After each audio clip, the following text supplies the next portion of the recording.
안녕하세요. 방콕에서 부동산 에이전시 운영 중인 고아저씨입니다. 자, 오늘은 여러분들하고 펫, 그러니까 애완동물 키우는 거에 대해서 이야기를 해보도록 하겠습니다.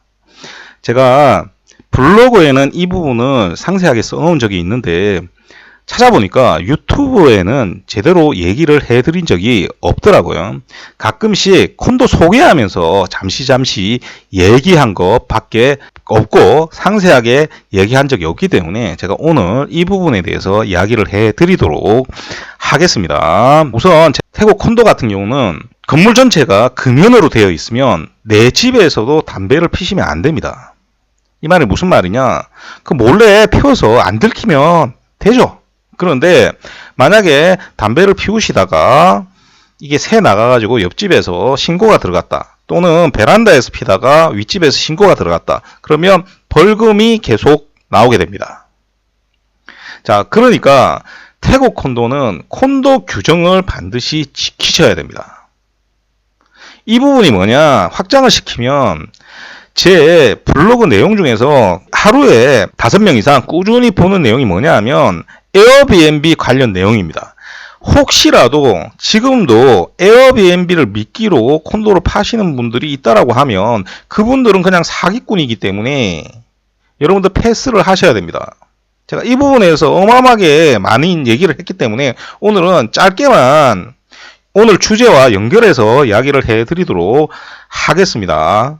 처음에는 카드 쓰고요. 이렇게 하면 에어비앤비를 몰래 하게 되는 거죠. 그런데 제가 에어비앤비를 하면 어떻다라고 했습니까? 그 콘도의 가치가 완전히 폭망하게 됩니다. 왜 관광객들 왔다 갔다 거리고 담배 피고 밤에 술 먹고 와서 떠들고 장난 아니죠. 그러면서 이 콘도가 가치가 폭망하게 되고요. 임대도 잘 안 되게 됩니다. 그러면 주민들이 주민회의를 해서 이 제도를 바꿔버리겠죠. 그러면 그날부터 못하는 거예요.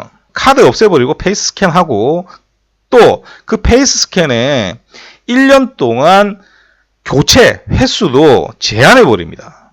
그러면 뭐 달방 단기로 몇 달간 이것도 할 수가 없습니다. 중간에 그렇게 바뀌어 버리면 이렇게 하면 돈 많이 번다라고 콘도 샀다가 망하는 거예요.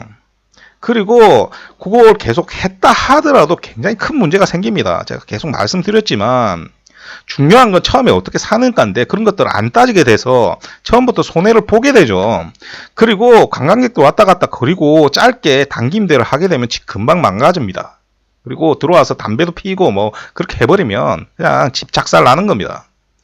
그러면 나중에 유지 보수비가 더 많이 들게 되죠. 여기서 중요한 부분은 뭐냐? 만약에 계속해서 이 부분을 어기게 되면 소송이 들어올 수 있습니다. 실제로 2018년에 주 단위 1단위 에어비앤비가 불법이 된 이유는 지방 콘도들에서 단체로 이 에어비앤비를 한 사람들에게 소송을 걸었던 사건 때문입니다. 거기에서 원고가 승리를 했고 그래서 벌금을 내게 됐고 그 이후로 불법이 된 겁니다.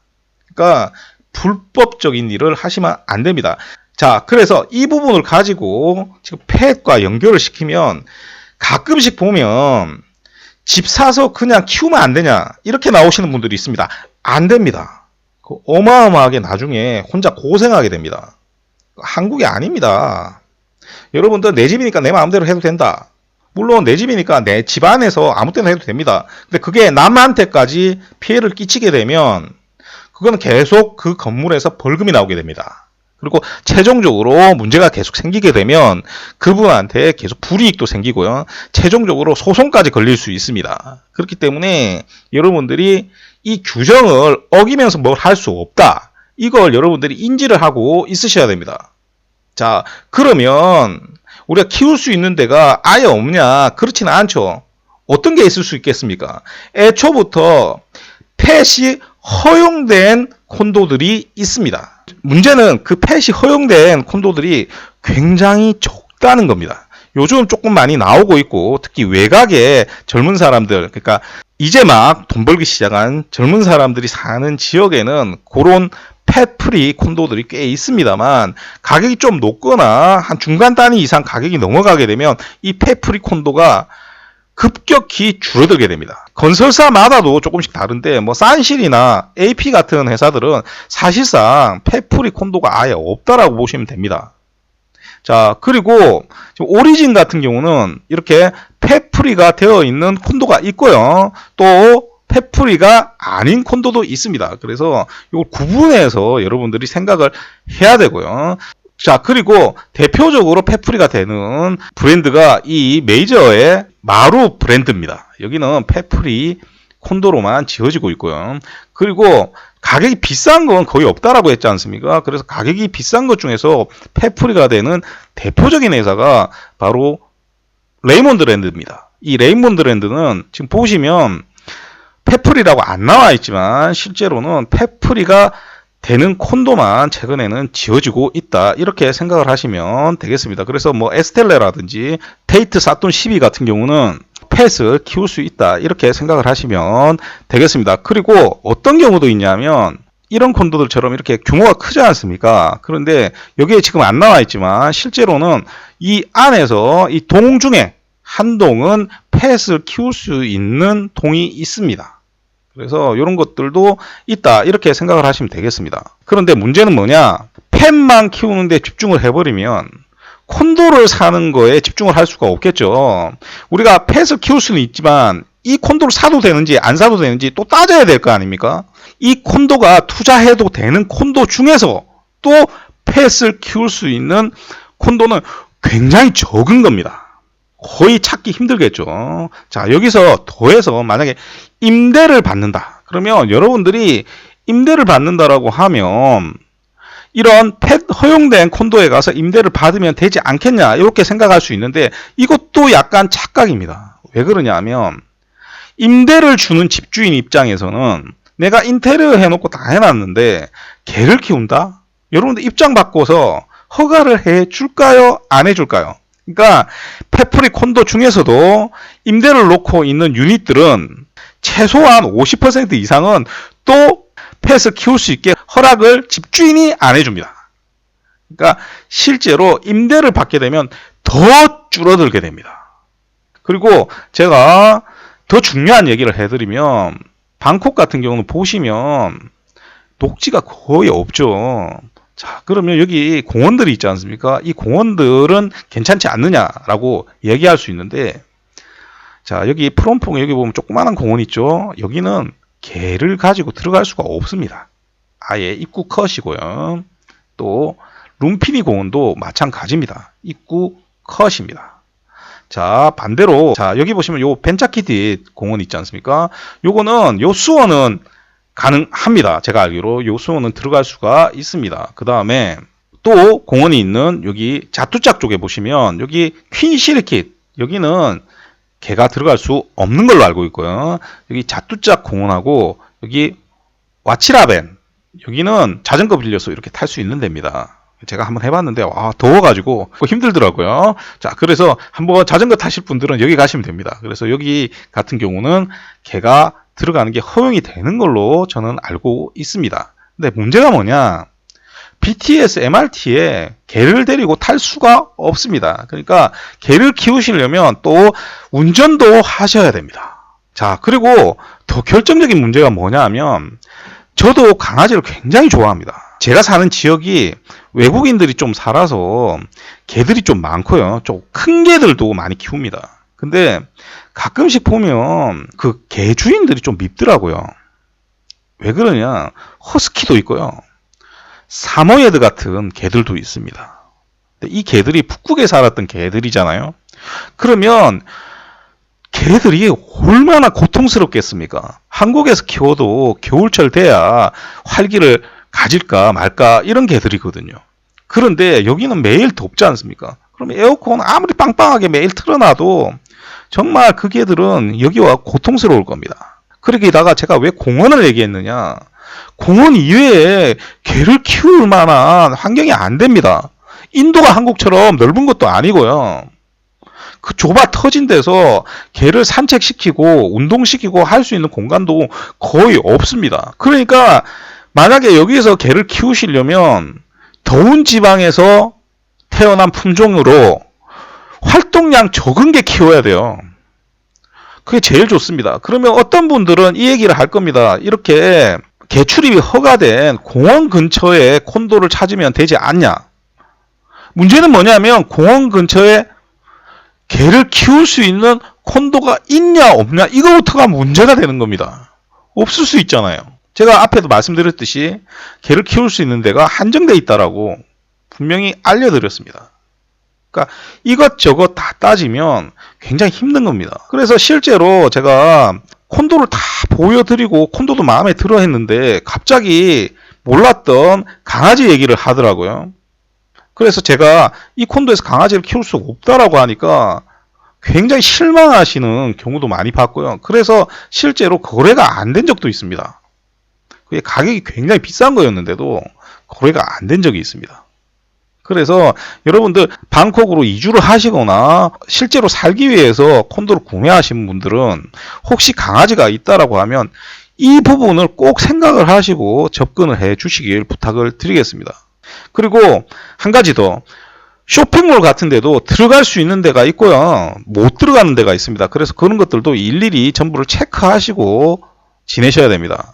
그래서 실제로 이제 빌딩처럼 높은 건물로 되어 있는 쇼핑몰은 거의 출입이 불가능한 경우가 많고요. 근데 조금 낮고 좀 넓은 곳 있지 않습니까? 그런 데는 출입이 허가되는 곳이 꽤 많기 때문에 그렇게 구분해서 한번 찾아보시고 항상 리스트를 만들어 놓고 그런 쪽으로만 움직이시는 게 가장 좋습니다. 식당 같은 곳들에서도 대부분 강아지를 데리고 들어가지 못하는 곳들이 굉장히 많습니다. 그래서 그런 것들도 체킹을 전부 다 해 놓으시고 움직이시는 게 좋다. 이거 미리 말씀을 드리겠습니다.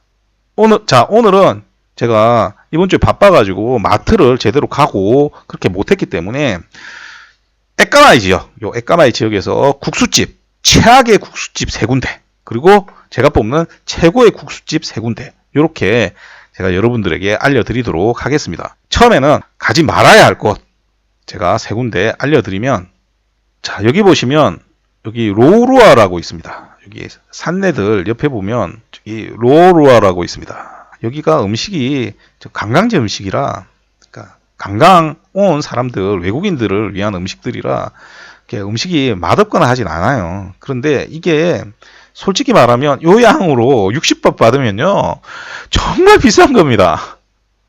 이거 뭐 한 25바, 많이 비싸면 30바시면 충분히 먹을 수 있는 국수를 60바 주고 먹는 거거든요. 그렇다고 해서 맛이 어마어마하게 좋지도 않기 때문에 제가 추천을 드리지 않겠습니다. 두 번째, 또 여기도 가격적인 문제가 좀 많은데, 여기도 점심때 손님 많으시던데 국수가 정말 맛이 없습니다. 여기는 여러 가지 국수를 파는데 국수 전부 다 맛이 없습니다. 그리고 가격은 또 어마어마하게 비싸죠. 한 40바도 안 할 국수 양 주면서 가격은 70바씩 받기 때문에 추천을 드리지 않고, 여기 맛있는 건 요 뒤에 보면 요런 것들 있지 않습니까? 토스트 같은 거. 요런 것들은 먹을만 합니다. 세 번째로, 절대 가지 말아야 할 식당, 제가 한 군데만 딱 집으면 여기 와타나 파핏입니다. 그분이 스트리트 푸드 파이터에서 소개한 거죠. 여기 이게 기름이거든요. 여기 흘러내린 기름인데 이거 보고 굉장히 오래되고 포스가 있는 것처럼 말씀을 하시는데, 저는 그냥 이거 더러운 거라고 생각합니다. 왜 그러냐면 얘네들이 계속 안 닦아서 생기는 거지 않습니까? 그리고 계속 밤새도록 계속해서 끓이기 때문에 이렇게 생긴 거, 그것도 더러운 건데, 지난주만 해도 여기 한 일주일 쉬었습니다. 그러니까 그냥 이건 더러운 거예요. 그리고 이 조금 주면서 가격은 100바트인가 그렇습니다. 제가 안 간 지 한 2년 됐거든요. 그때도 가격이 100바트였습니다. 그러니까 저는 여기 절대로 추천드리지 않습니다. 이 국수의 이 정도 퀄리티는 다른 데 가도 대부분 다 이 정도 나옵니다. 더 저렴하고 깨끗한 곳 가셔서 드시길 부탁을 드리겠습니다. 자, 그러면 이제 추천하는 곳 3군데 알려드리면, 요 와타나파피 건너편 딱 가면 주차장이 있습니다. 그 주차장 지하에 가면 이 아루난이라는 가게가 있습니다. 여기가 주차장 자체 건물이 이 집 겁니다. 그래서 여기가 굉장히 유명한 집인데, 꾸어이짭이라고 해서 이렇게 말린 국수 파는 곳입니다. 이 꾸어이짭 유명한 데가 또 그분이 소개한 차이나타운에 있는 데가 있습니다. 밤에만 여는데 거기 가서 드셔보시면 국물 탁하고요. 엄청나게 짭니다. 그리고 내장 같은 거 넣어주지 않습니까? 그거 먹으면 굉장히 비려요. 정말 맛없습니다. 정말 그 태국 사람들도 호불호가 갈리는 곳이거든요. 근데 여기는 국물도 깔끔하고 특히 술 한잔 드시고 그 다음날 해장할 때 정말 좋습니다. 가격도 저렴한데 양이 굉장히 많습니다. 그리고 여기 묵겁하고 같이 드시면 굉장히 좋습니다. 그래서 여기 제가 추천드리는 곳이다. 이렇게 생각을 하시면 되겠습니다. 자, 그리고 두 번째로 추천하는 데가 조금 더 올라가면 세븐일레븐이 하나 나오고요. 자, 세븐일레븐 위로 조금만 올라가면 요 조그만한 식당이 있습니다. 여기 골드 티아우 누들이라고 이렇게 조그만한 식당이 있는데 여기 음식이 굉장히 맛있습니다. 여기 국수가 특히 국물 안 들어간 국수 드시기 바랍니다. 국물 안 들어가는 국수 드시면 굉장히 맛이 좋습니다. 그래서 여기를 특히 추천을 드리겠습니다. 그림만 딱 봐도, 사진만 딱 봐도 맛있어 보이지 않습니까? 딱. 자, 그리고 마지막으로 추천할 곳. 그 통로역에 가면 유명한 에그 누들집이 하나 있죠. 여기 보시면 바미콘셀이라고 유명한 에그 누들집이 하나 있습니다. 자, 그렇죠. 근데 여기보다 여기 에까마이는 여기가 더 맛있습니다. XT 에까마이 있죠. 요 건너편 딱 보면 빨간색 집이 있습니다. 딱 보면 여기 빨간색 집이 있죠. 여기 빨간색. 여기가 사왕 누들이라고 후아람퐁에 본점이 있는 집입니다. 그 집의 지점입니다. 요게 어디도 있냐면 엠커티의 지하 푸드코트에도 이 집이 있습니다. 여기 가보시면 딱 국수 만드시는 분들은 안에 딱 앉아있다가 주문 딱 오면 딱 나가서 합니다. 나머지 사람들은 보조드립니다. 요 에그누들 드실 때 제발 그 가격표 보면 게살 들어가고 해서 굉장히 비싼 것들이 있거든요. 그런 것들을 드시지 마시고요. 처음에는 가격 싼 거부터 드시길 부탁을 드리겠습니다. 그리고 여기도 국물 들어간 국수 먹지 마시고요. 국물 안 들어간 국수 드셔야 제대로 된 맛을 느끼실 수가 있습니다. 그래서 오늘은 간단하게 에까마이 맛집 3개 또 알려드렸습니다. 마지막으로 보시면 이 도로 이렇게 돼 있지 않습니까? 여기서 무슨 개를 키웁니까? 오늘은 펫 허용된 콘도에 대해서 이야기를 해드렸습니다. 자, 오늘도 들어주셔서 대단히 감사드리고요. 이상 저는 방콕에서 고마저씨였습니다.